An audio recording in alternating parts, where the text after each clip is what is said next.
Mire, yo fui el primero. En el año 2000 ya estaban las chuzadas en mi casa. 3 líneas que tenía, las 3 líneas chuzadas. En el año 2000. Luego, ahora están haciendo mucho escándalo y yo estoy plenamente de acuerdo con el que la procuradora emperadora, como le dio el título Jorge Vergara, la emperadora que está en la procuraduría, namista, uribista, politiquera, está haciendo contra Alex López y contra otros 3 senadores. Y yo estoy de acuerdo de que peleen esto. Ahora tiene un proyecto en el Congreso para que vayan inclusive en contra de la legislación internacional, para ella tener todo el mando. Para a ese tipo no me gusta, lo suspendemos. Este otro tampoco. A mí me hicieron lo mismo. Pero antes de eso me querían matar. Eso está clarito. Jorge 40 puede atestiguarlo. Carlos Castaño me lo dijo claritamente. Ya tenían el carro bomba para ponerlo acá. Me querían matar.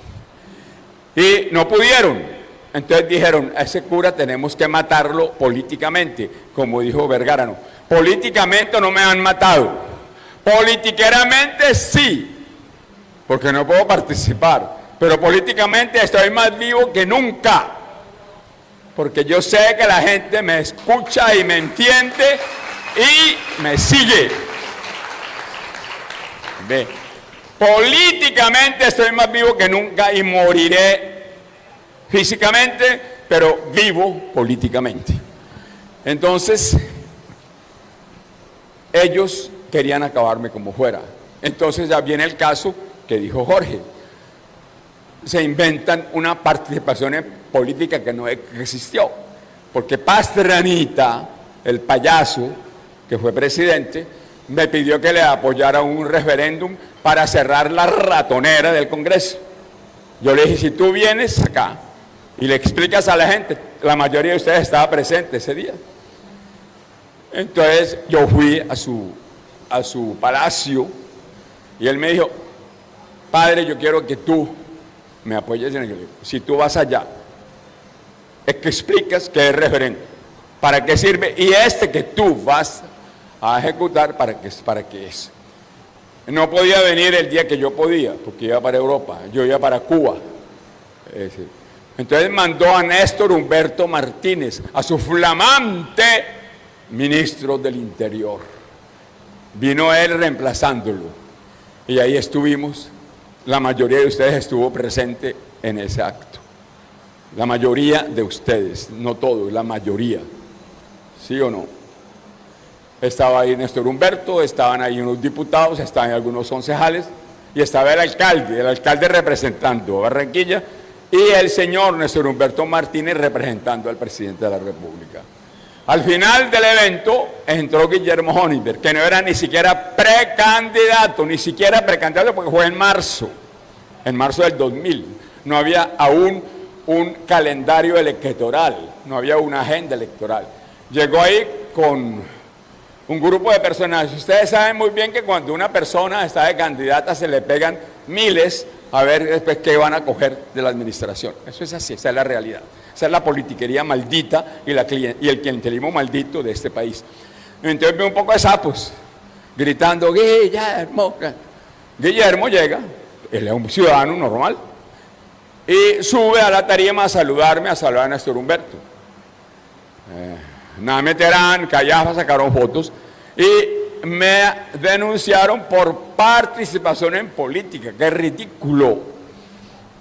¿Ve? Yo me reí cuando me llegó, fui allá a Procuraduría y me hizo ridículo y eso lo metieron, lo archivaron. Después vino acá Vargas Lleras, vino Uribe, Alex Char, siendo alcalde, pasándose con ellos por toda la ciudad. Luis Escorcia denunció, no le pasó nada, absolutamente. Y cuando ustedes me llevan al Congreso de la República, yo no quería ir al Congreso. Yo no quería porque yo sabía que allá no se puede hacer nada. Si tú no vas a robar y te unes a las mafias del robo, tú no puedes hacer nada. Los proyectos que tú presentes no los van a aprobar. ¿Ve? Entonces era Uribe Vélez el presidente. Y yo en las plenarias hablaba de las masacres, hablaba del paramilitarismo, denunciaba la corrupción. Es más, a veces terminaba una sesión y yo decía, me huele a excrementos. Salía yo por medio de todos los senadores. Y no me aguantaron, pero no sabían cómo hacer para sacarme. Entonces sacaron, desempolvaron la participación en política. Y bueno, Maya Villazón, comprado, porque un tipo ignorante, un tipo bruto, con relaciones con los paramilitares de Valledupar. Y entonces, 12 años de inhabilidad, presten atención, no por corrupción, que es claro, por participar en política, mentira, es falso. Lo que le hicieron a Petro, pero Petro peleó y ahí. Y ahora le piensan hacer eso a Alex López, a Sanguino, a varios, a Caicedo, a todos. ¿Por qué? Porque no pueden permitir que una persona les diga la verdad. Porque no pueden permitir que una persona les diga que son unos ladrones, que son unos asesinos, que son unos bandidos, que son unos canallas, que son unos bellacos, que han destruido este país y siguen destruyéndolo. Entonces, para que sepan bien. Pero aquí hemos seguido en lo mismo. Aquí yo mi discurso no lo he cambiado ni una coma, ni un punto. Sigue igual. Y aquí todo se hace abiertamente, porque este es el campamento perenne de la paz. Aquí hemos buscado la paz todo el tiempo. Somos contra la violencia, ¿ve? Somos contra el vandalismo. Somos contra el terrorismo, principalmente contra el terrorismo de Estado, porque el mayor terrorista en Colombia es el Estado colombiano. El Congreso con sus leyes terroristas. La reforma laboral de Uribe es una reforma terrorista. La ley 100 es una ley terrorista. La reforma a la educación, todas las reformas por las cuales han violado la Constitución del 91 son todas terroristas. Y las masacres. El Estado nuestro ha sido terrorista toda la vida. Yo desde cuando me conozco tenía 6 añitos, eso lo he contado acá.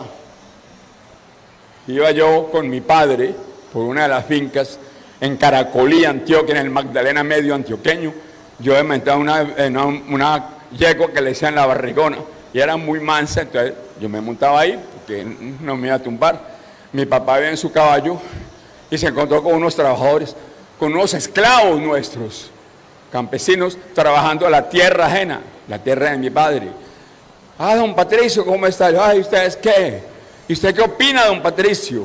Mi papá dice, ¿qué opino? Que Ospina ya está sentado, Ospina Pérez.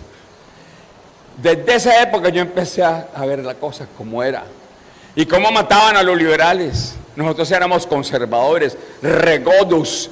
Mi padre y mis hermanos orinaban al sur de Prusia, de los godos que eran, laurianistas, ospinistas, alzatistas de Alzate Avendaño, Urdaneta Arbeláez, iban a mi casa a tomar café. Que yo me conozco eso.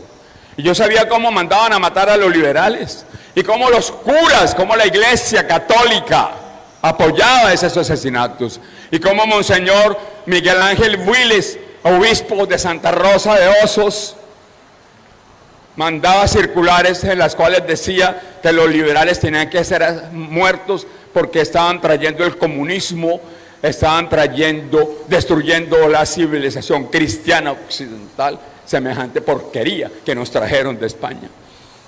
Entonces dense cuenta que cuando yo hablo no es porque me lo estoy inventando, es porque lo viví en carne propia.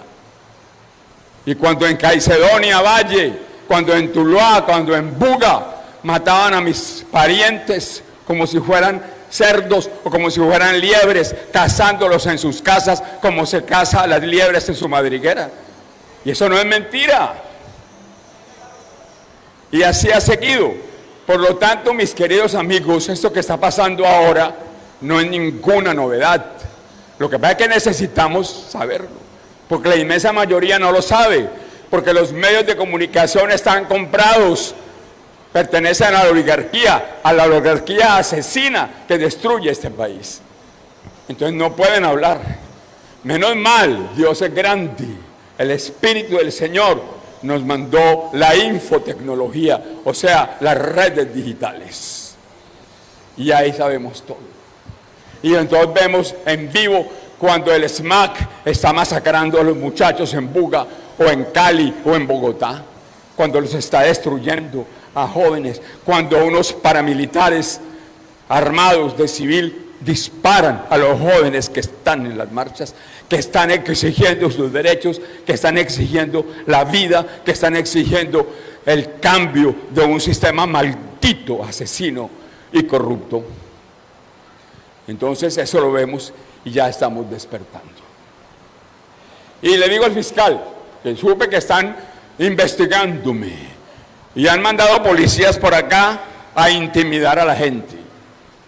Llega un amigo mío en un carro, le sacan fotos. Yo no vi,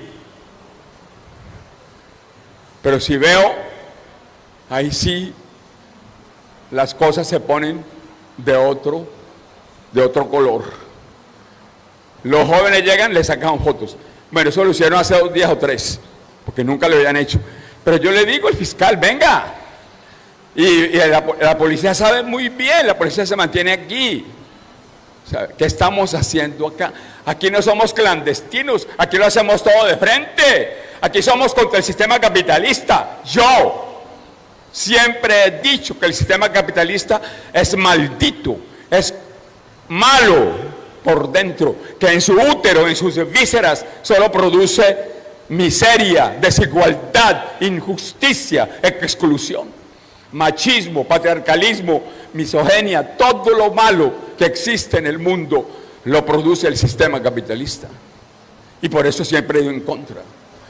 Tampoco soy idiota y voy a decir que no, que ya vamos a construir el socialismo mañana. No, señores, esto es un proceso. Decían los latinos, natura non facit saltus. Esto es, la natura no da brincos, la naturaleza no da brincos. Natura non facit saltus. Esto es un proceso que viene de millones y millones y millones de años antes. Cuando la energía se contrae y forma la vida. Pues ya sería otro tema. Pero es una cosa evolutiva. Y nosotros lo único que tenemos que hacer es permitir que esto evolucione, que esto camine. No vamos a pretender, no, mañana vamos a construir el socialismo. Seamos idiotas, estamos dentro del capitalismo y del neoliberalismo. El modelo neoliberal sí, está mandado a recoger y ya todo el mundo lo sabe. Pero el capitalismo sigue ahí vivo. Tenemos que estar dándole duro, porque eso se va a acabar. El socialismo es una tendencia histórica. La evolución va para allá, porque la gente no va a aguantar más. No podemos aguantar que nos pisen, que nos humillen, que nos destruyan nuestros niños, nuestros hijos. Menos mal que ahora ha despertado la juventud. Porque mi generación, por lo menos la de mi colegio, toda se metió al narcotráfico. No digo la mayoría está muerta ya. Se llenaron de dólares, se llenaron de dinero, se llenaron de piscinas, se llenaron de viejas, de pelados, que hay que decirlo claro. Eso era de lado y lado, carros último modelo, viajes por el mundo entero, islas compradas, y están muertos ya. Pero nunca pensaron en cambiar esto, todo lo contrario, lo fortalecían. Y las otras generaciones mayores que yo, o menores que yo, peor, el espantajopismo, a parecer lo que no son, aparentar que están muy bien cuando están aguantando hambre. ¿Ve? Las mujeres prostituyéndose por unos jeans o por unas sandalias. Los jóvenes, tanto hombres como mujeres, también prostituyéndose por unos jeans marca Lee, o por unos Reebok. Y esa es la realidad, porque el consumismo lo tenían acá. Pero ahora esta generación que está marchando en todo el país ya es diferente. Y por eso estoy feliz. Pero yo quiero repetirle al fiscal y a la policía, vengan acá y vean. Y vengan cuál es nuestro discurso. Analícenlo. Policía, ustedes son unos pobres diablos que están haciendo el papel de mantener a los bandidos, a los ladrones, para que sigan robando. Pero ustedes aguantan hambre también, el salario de ustedes es miserable y por eso tienen que estar boleteando a todo mundo, inclusive robándole a los pobres muchachos que se roban un celular para poder comer y ustedes se los quitan. Y tienen que estar boleteando a todo mundo y tienen que estar sobornando a todo mundo para poder cuadrar el salario. Entonces, ¿cuál es el problema? Piensen un poquitico. Ese es el gran problema. Yo podría hablar todo el día sobre este tema, pero quiero leer un artículo, porque es muy importante leer este artículo. Es un artículo escrito por Gonzalo Arcila Ramírez en junio de este año.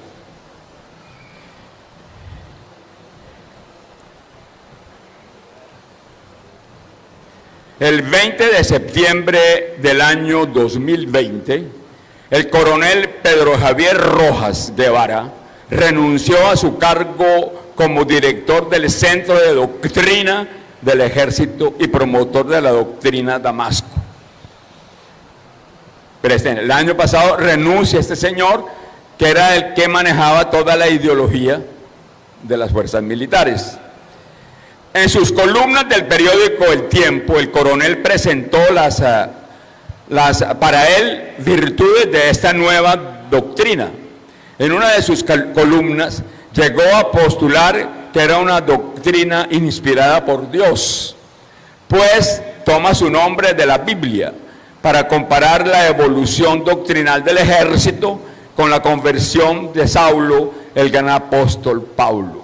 Ya hemos aquí en las liturgias, hemos hablado de Saulo y de Pablo, cuando se convierte, que va camino a Damasco y Jesús se le aparece y él se cae y le pregunta, ¿por qué me persigues, Saulo? Y entonces, ¿quién es? Yo soy Jesús, a quien tú persigues. Entonces se convierte. Entonces, este señor coronel inventó esa doctrina para el ejército, una doctrina que va avanzando, o iba avanzando para lavar el cerebro a los militares. Bueno, la renuncia del coronel iba con una crítica al comandante del Ejército Nacional. Decía el coronel, he perdido absolutamente la confianza en el alto mando institucional encabezado por el señor general Eduardo Zapateiro, comandante del Ejército Nacional. Presten atención. Este señor de la doctrina Damasco renuncia porque no está de acuerdo con el actual comandante, con Zapatero. Muy importante. 2 días después, el 22 de septiembre, en su columna en El Espectador, el señor Carlos Enrique Moreno planteaba los criterios de una nueva doctrina inspirada en los acontecimientos vividos en Chile en el 2018 y 2019. Presten atención para que ustedes entiendan el porqué del accionar del ejército y de la policía en este paro. Presten atención. El artífice de esa nueva doctrina es el neonazi Alexis López Tapias. El título que usó para su columna fue Desconstrucción 1. En octubre 13 escribió la Desconstrucción 2 y en octubre 17 la Desconstrucción 3. En ellas se aborda de modo sintético la nueva doctrina para el ejército. Se postula que una nueva guerra se ha iniciado y en ella la palabra es la gran arma de guerra. Presten atención. Entonces ya él escribe, un neonazi, escribe que ahora el arma principal es la palabra. Presten bien atención.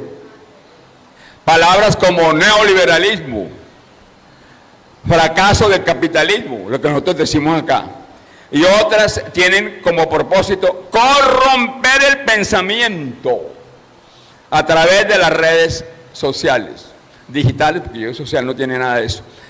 De tal modo que una nueva guerra que califica de asimétrica se ha instalado en la sociedad colombiana, orientada desde Cuba y desde Venezuela. Presten atención. ¿De dónde viene todo esto? ¿Y de dónde viene la actitud de la policía y del ejército? Y de Duque y de Uribe. El castrochavismo. Esta nueva guerra se la califica con el extraño nombre de revolución molecular disipada. Por eso te digo, es que se ve. En diciembre de 2020, el general Zapatero dio por terminada la doctrina Damasco y ordenó eliminar toda referencia a la misma. En correspondencia con estos cambios, el expresidente Uribe, la belleza, comenzó a trinar desde su cuenta de Twitter acerca del nuevo peligro a enfrentar: la revolución molecular disipada. El 29 de abril de este año, el expresidente asumió que era necesario ejercer funciones de jefe del ejército y lanzó un trino donde llamaba a usar las armas contra quienes se manifestaban en contra del gobierno. Presten bien atención, ¿quién es el que está atrás de todo esto? Uribe. Apoyemos el derecho de soldados y policías de utilizar sus armas para defender su integridad y para defender a las personas y bienes de la acción criminal del terrorismo. Y la gente le come cuento. ¿Cuántas iglesias de esas de garaje evangélicas creen esto a pie juntillos y votaron a favor de la guerra y votaron contra la paz y votaron por Duque y apoyaron cuando en el Congreso a Molano le dijeron que era una belleza, que se podía quedar matando colombianos? Este delirio neonazi ha convertido la protesta y la crítica en acontecimientos bélicos.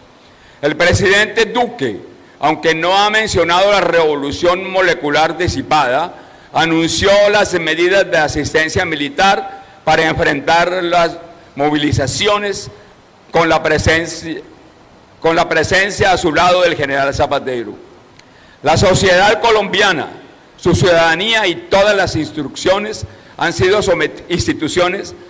sometidas a una doctrina militar inventada por un neonazi chileno, avaladas por un columnista de prensa, Carlos Enrique Moreno, por el expresidente Álvaro Uribe, por el comandante del Ejército General Eduardo Zapatero y con la complicidad del presidente Iván Duque.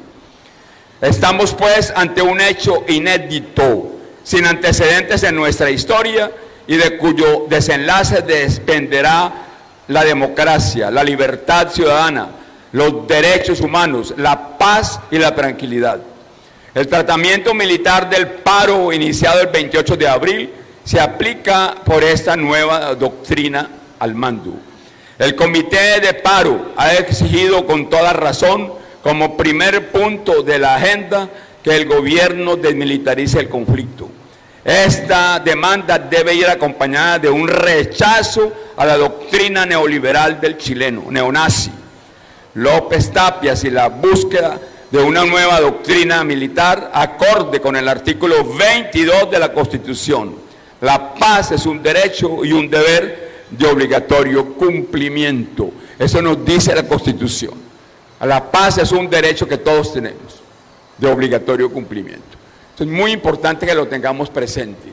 Y por eso les digo, prestemos atención, porque ustedes son los multiplicadores de estas cosas. Porque esto no lo va a decir nunca Caracol, ni RCN, ni ningún periódico. Esto solamente lo tratamos acá.